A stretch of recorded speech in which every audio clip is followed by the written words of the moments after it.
इयत्ता 6वी विषय मराठी पाठ क्रमांक 5 पत्रलेखन द्वितीय भाषा इंग्रजी माध्यम। पूर्वीच्या काळी संवाद साधण्यासाठी पत्राद्वारे संपर्क होत असे। आतासारखे मोबाईल नव्हते, त्यामुळे पत्राद्वारे आपली सुखदुःख कळवले जायचे।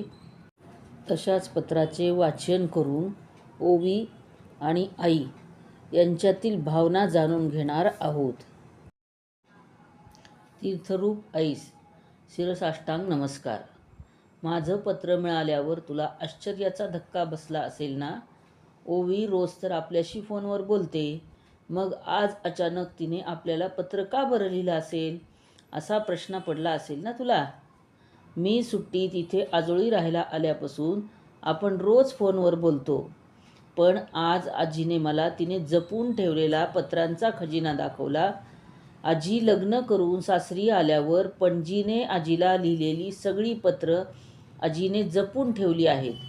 आईची आठवण आली की ती अजूनही ती पत्र ती पुन्हा पुन्हा वाचते। फोनवर बोलण्यापेक्षा पत्रातून आपलं मन मोकळं करण्याची कल्पना मला फारच आवडली, म्हणून मीही पत्र लिहायचं ठरवलं। आजी म्हणाली, पूर्वी आम्ही सारे जण पोस्टमन काकांची आतुरतेने वाट पाहायचो। आपल्या आवडत्या व्यक्तीने आपल्याला लिहिलेले पत्र पोस्टमन काकांकडून मिळालं की आमचा आनंद गगनात मावेनासा व्हायचा।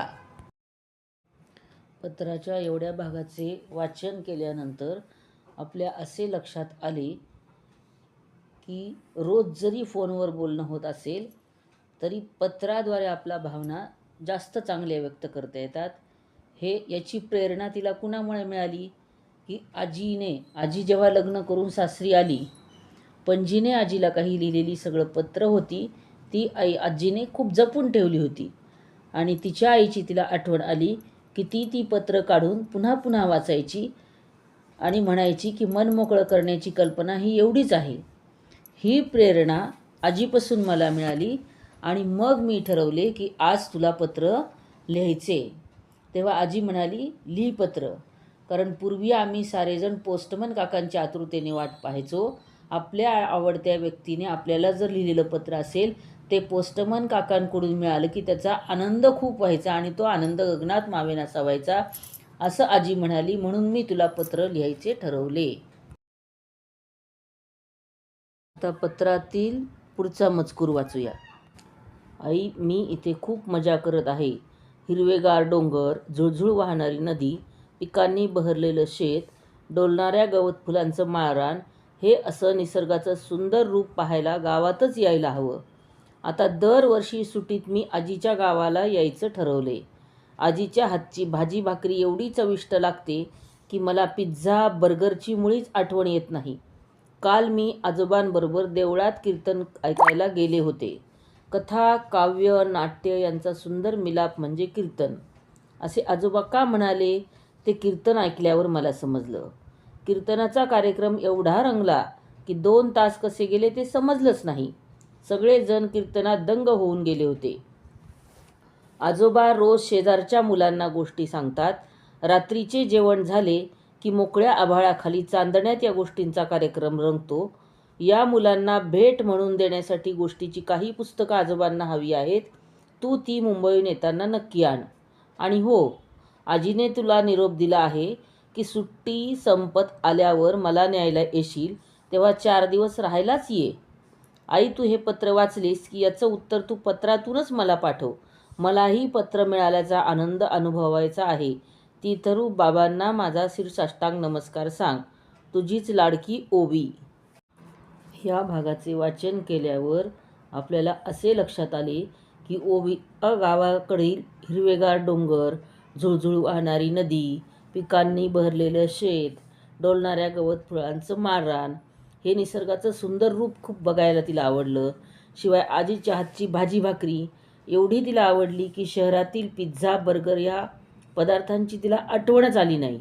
शिवाय संध्याकाळच्या वेळेस आजोबांबरोबर देवळात कीर्तन ऐकायला जायला मिळायचं।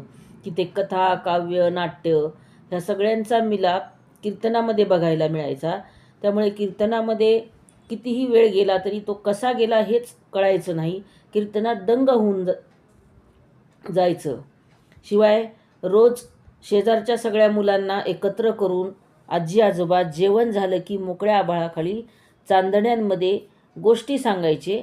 त्यामुळे आजोबांना अजून मुलांना गोष्टी सांगण्यासाठी काही पुस्तकं हवी आहेत, तर ती तू येताना मुंबईहून आण, म्हणजे त्यांना अजून मुलांना गोष्टी सांगता येतील. शिवाय आजीने तुला सांगितले की तू जेव्हा मला न्यायला येशील तेव्हा 4 दिवस वेळ काढूनच त्या ठिकाणी इथं राहायला ये, आणि तू सुद्धा माझ्या ह्या पत्राचं उत्तर पत्रानेच दे, मोबाईलवर माझ्याशी बोलू नको. कारण पत्र वाचनाचा अनुभव, त्यातील आनंद हा सुद्धा मला अनुभवायचा आहे, म्हणून पत्राने उत्तर दे. आम्हाला हे समजले. प्रश्न पहिला, आकृतीबंध पूर्ण करा.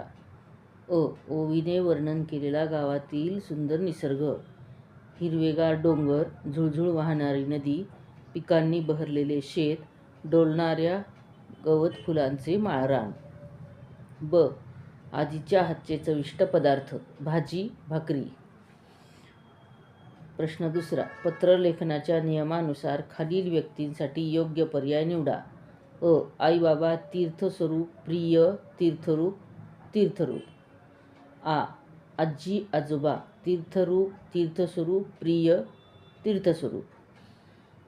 मित्रमैत्रिणी प्रिय आदरणीय वंदनीय प्रिय.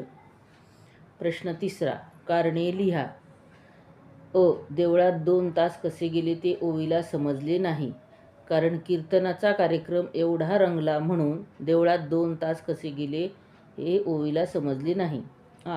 ओवीने आईला पत्राचे उत्तर पत्रातूनच पाठवायला सांगितले, कारण पत्र मिळाल्याचा आनंद अनुभवायचा होता, म्हणून ओवीने आईला पत्राचे उत्तर पत्रातूनच पाठवायला सांगितले.